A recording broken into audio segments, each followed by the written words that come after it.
একদিন ঘরে বানাতে হবে। চিংড়ি ওই ইয়েটা পাওয়া যাচ্ছে না আসলে। এখানকার খাবারটা ভালো।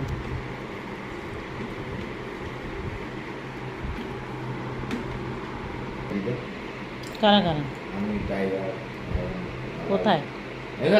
ওদেরও এখানে ভোট?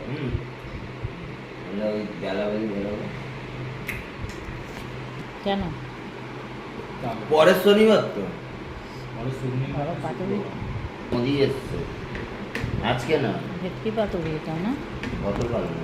চল এবারে ওই ভেটকিটা খাই। আর ছেলেরা চিকেন খেয়ে নিয়েছে, একটু ঝোল আর চিকেন দেবো। চলো এবার ধুই